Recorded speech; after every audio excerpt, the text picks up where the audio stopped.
All right, welcome back to the Unnamed Cybersecurity Podcast. I'm Chris. I have Bob and Carl with me today. Matt decided to exit early because, well, unfortunately, he's sick. He's got a hacking cold. Yeah, he said he didn't want to cough in everybody's ear this week. So, yeah, probably good for that. We hope Matt you could have just given him a mask. Obviously gets well. Yeah, or a pillow. We could have isolated. I'm gonna get canceled for that one, but that's another story. But we hope Matt gets well for next week. But we want to start off a little bit interesting, right? This is the time of year where people travel. Sometimes they travel for business, sometimes they travel for pleasure. Carl attended a talk from the FBI, and they talked a little bit about travel with business, right? So, Carl, Absolutely. You want to talk about that? Yeah, I mean, we want to talk. The FBI is on what they were spending their time focusing on was companies protecting their trade secrets, and most companies aren't even aware that they have trade secrets, but every business entity has them. Whether it's your client list, whether it's the methodologies that you use to bring your products to market, the way you advertise, all of these formulas, this is part of the DNA of your company. It's very unique. It's a fingerprint. And what happens is you've got countries, I mean, China is very aggressive at going after these trade secrets and destroying companies in the market. I mean, what was it, AMSC back about 10 years ago, subcontracted with a Chinese firm, and they basically stole all their trade secrets. And that company was worth $1.5 billion, 700 people employed, gone. They basically worked with wind turbines. So, I mean, this is very dramatic. This doesn't take much, unfortunately, when you're dealing with this. So one of the things that they mentioned is if you're going to any country first of all, if you're going traveling abroad, you don't have the same safeties that you have in the U.S. But that even said, if you're going to totalitarian regime, a totalitarian regime that, is really interesting on the tourist map, Romania, you wanted to go to India, one of these countries here. Not to mention also, the big three, which are China, Russia, and Iran for obvious reasons. You've got to assume that everything that you're sending via information is going to be that they're going to be listening in and looking for that data, and they may be targeting you depending on the size and scope of your company. So if you're on something, you're sending out press releases on successful deals and stuff like that, they know who you are. And so some of the things that they were suggesting, strongly recommending, they weren't really suggesting it, was if you're going to travel, bring burner equipment, meaning that means that you go to like Walmart, you buy the cheapest Chromebook, get a flip, track phone or cheap Android flip phone. Well, if I forget, I'm aging. Obviously, I'm not a young whippersnapper like you, Bob. But well, at least your camera didn't die in the middle of recording. So, well, anyway. So sorry. We can still hear you, Chris. Chris is still here. Chris is still here. I'm still here, guys. So, but you can get a cheaper Android phone or an older iPhone, for a couple $100, and you use that while you're traveling. Don't connect directly to, don't have any of your company data on those machines, because Chris pointed out, what happens if you're, at a checkpoint, they search they ask you to open up that equipment and you have data on that. You can just assume that it's going to be gone. And so not gone, but that they have now a copy for themselves to do with as they wish. And so, other things. And when you come back with that equipment, don't reuse it, just throw it away. That's really why we call it a burner equipment, because you just have to assume that somewhere it's been compromised. Chris, you raised your hand, so you must be. I'm just excited my camera will start working again. Oh, I thought software glitch, guys. I was attacked and kidnapped. Sorry, didn't mean to exit. No problem. For those of you watching at home, we always have trouble figuring out who speaks next. So I thought Chris was going to the hand raising system. No. I'm in a foreign country right now, and I was just kidnapped and my data was stolen. Sorry. Your session was hijacked, and now we have the AI Chris on stage instead. Yeah, this is not me. Anyway, that's a topic for a totally different podcast. Anyway, back to burner equipment. Like Carl said, go out and get something to take, but don't load it up with all the data that you're going to use. Make sure that you're accessing what you need over a secure cloud connection, because you never know what's going to end up getting accessed on that machine. Well, this isn't specifically to your travel point, Carl, but it's something similar. Is what about conducting business in other countries? So let's say that you want to hire talent that's in a country that you're not sure if it, like, maybe the labor's cheap, but do you want your data actually to be accessed there, or do you want the data to only be accessed from like the United States? Mm-hmm. Because the same rules will apply, right? What happens if you're sharing your data with somebody and they just decide to, I don't know, steal it and sell it to the highest bidder, right? Yeah. It's so full disclosure, I had a conversation with a prospect yesterday that they're doing this. They're hiring talent from outside the United States. Is that you getting rated, or is that me getting rated? When I talk about these things, the FBI comes in nuts. Yeah. But going back to the prospect I was talking about, they hire talent outside the United States, and they resell services to companies inside the United States where they get their data accessed. So we talked to them because we helped them onboard one of technically our customers, and it was like interesting. Let's just put it that way. So now we're in talks with them to see how we can help them improve their security, because they're selling to other people. So I don't want to go into the type of businesses or anything like that, but there's some sensitive data there that could be, if it got in the wrong hands, could be used for bad, right? So it always comes back to the supply chain, the potential of a supply chain attack. Yeah. I mean, I was in Mexico, Angie and I went to Mexico a couple weeks ago, and I didn't bring anything work related with me. I would remote back in the United States for a couple of things, even though I was on vacation. I mean, we're all business owners, so are we ever really completely on vacation? Yes, no, yeah, I had fun, but we shot the podcast, or I shot the podcast while I was there too, so that was fun. Yep. But absolutely. On that note, if you are going to another country, to Carl's point, be careful with what you bring, because if you get seized in that other country, what could be potential loss, I guess, to your business. Did they talk about anything else specifically? No, that was generally that. I mean, they have a couple other hints here. Just these are more personal safety things. Don't leave drinks unattended. Avoid, don't carry a lot of cash. These are, the common sense stuff that you should be aware of. Don't beware of. You might also want to check and look if there's any travel advisories that are out there. One of the things that we looked at when we went, for India, I didn't realize that there was a couple of travel advisories for the U.S. and for Australia that are out there, as far as because of the civil unrest that's happening in Pakistan.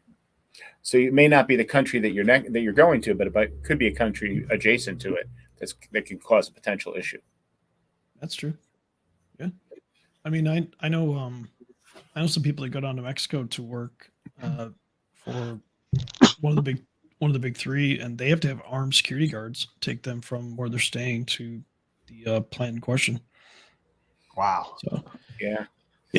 Well, military. They're like ex-military people. It's pretty crazy. So. Well, when my brother visited the Philippines, his wife is Filipino, and he actually, my father-in-law had been in the military. His father-in-law had been in the military. He'd been at a high rank, and he had bodyguards when he was there. And it wasn't like he had money or anything that would make him like a big industrial type, but because it's such an industry in that area to kidnap, Americans. Yeah. And unfortunately, not all of us are flush, have the $20,000, $40,000 that they're making demands on. And those things end, unfortunately, terribly. 20,000, dude. So my cyber insurance, this is funny. I actually joke with my employees on this. We have $50,000 aggregate for kidnapping. Oh, I remember that. I'm like, okay, so it's $50,000 aggregate for the year, right? So I told them specifically, if you get kidnapped, what? So would be kidnapped once a year. Now, now it's a great time because you can be kidnapped in December. Your policy switch over, and you get it's $100,000. Yeah, you just have to pay it before the end of the year, and they have to get it back, right? Double down. Yeah, we're getting half of you back December 31st, but the other half we get back on January 1st. Wait, what? That doesn't make sense. Anyway, it was aggregate, right? So I'm like, first of all, why is this in my cybersecurity insurance? Like, for real? Like, why is this in here? And then I was like, okay, if you get kidnapped, we just have to make sure that your ransom is low enough that we can at least stack this, because the first person who gets kidnapped, if I pay all 50,000, I'm sorry, next person up, sorry, can't pay it. But I figured we'd bring some levity to kidnapping, which might get me canceled there too. So I'm going. We've met with Chris Voss a couple of years about. Oh yeah. And the interesting thing that he was, being a U.S. citizen, what the government will do for anybody who gets an issue like this abroad, they will, our government, say what you like about America, we protect our citizens abroad. Try to anyway. We try. Oh, I froze again. I know. My camera's killing I me. thought you just had that great face of approval that was stuck there. No, sir. I'm having some fun technical difficulties too. Probably that Chinese. You're gonna have to get that iPhone back out and start doing the. No, it's called Nvidia's doing me dirty right now with broadcast. You sure that's not a Huawei camera you got there on the? No, it's a Canon. It's a Canon camera. Yep. Oh, there's your... So it's Nvidia broadcast is just like totally playing with the day. I just flip camera and come back. So anyway, let's move on to some more fun. We've talked about kidnapping, and I've made fun of kidnapping, so that's going to give me data theft and trade secrets and data theft and trade secrets. Yep. Let's bring something cheery, Chris, to the table. Yeah, this is going to be a fun one. So there's ransomware as a service operators out there, right? And some of the big ones that we see are Black Cat / LV, same one. They've hit a lot of places, MGM being one of them. They hit hospitals, everything like that. There's one called No Escape, and similar situation. And then there's the one that's Lockbit. Lockbit is huge. Like you see a lot of victims from Lockbit, everything. Well, it turns out that it looks like No Escape may have just executed an exit scam where they just stole deposits and possible payouts to operators. Just went 0 dark 30 and just took the money, right? So who do they take it from, Chris? From people that are deploying their ransomware. They just took their deposits. The bad guys, just so people understand, you've got the guys who write the programs. Yeah, write the ransomware and then sell it. Write the ransomware like Black Hat and the other guys, No Deposit. Or, I'm sorry, was it No Deposit or No Escape? Lockbit does the same thing. There's a ton of these. A couple of companies, that's their industry. They they're programmers. They write the code, and then you've got people like Scattered Spider. So bad guys targeting bad guys. Well, bad guys targeting bad guys at the higher levels. These are the programmer bad guys who write the code so that the lower levels can execute the codes. Supply chain, baby, like you talked about. Supply chain, it's all about it. It's all about, like, so they'll write the code and they'll get the payouts and then they pay out to the operator, but the operator has to gain access and actually run it. And sometimes they'll offer like ancillary services, like specifically in LV situation, they'll help you deploy some of it if you get that initial access. Yeah. So LV's support centers and everything. That's a full. Yeah. And then so No Escape thing looks like they did an exit scam. The same week, LV's dark website went dark. Like it went offline. Like they got suffered with a DNS attack or something like that. Either that or it looked like maybe a government agency might have seized where their servers were. Okay. It wasn't specific. We don't really know. The dark website came back, but all the data was removed, and some of their negotiation URLs were not working. Some were, some weren't. So some negotiations just got halted in the middle of this. Yeah, bad for business, right? But Lockbit's like, yo, come on over to us. So now they're trying to take all these people. Now, No Escape, if they really did an exit scam, like they're gone. They got their money, they're gone. It doesn't look like LV did that. It just looks like they had some technical difficulties, maybe some, like I said, legal stuff or whatever. Explain for an exit scam. So so they take deposits on this, and they took deposits and payouts. Like people would have paid them, and then they're supposed to pay out their affiliates, the people who actually did the ransomware. Yeah, they just Took they took just all decided of not it. to do that. So instead of splitting it 50-50, they just split it 100% zero. Yeah, it's kind of like let's say you get in with a private equity firm, right? Yeah. And you give a bunch of money to a private equity firm, and they end up making a bunch of money, and then they just decide not to pay it to their members and just leave the country. So it's like a Ponzi scheme. Kind of, yeah. You would expect honor amongst thieves, man. You'd really expect that. For so surprising. Unless you got enough money, you're gonna disappear.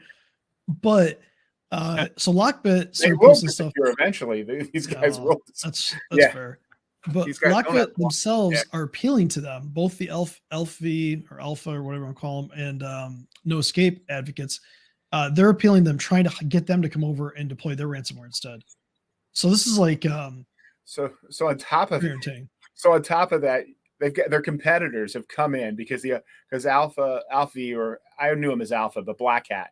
Yep. Basically, since they're having an outage, they're a victim of cyber crime, basically. Something like that. They're having an interruption in service. So their competitors like, hey, we're open for business, guys.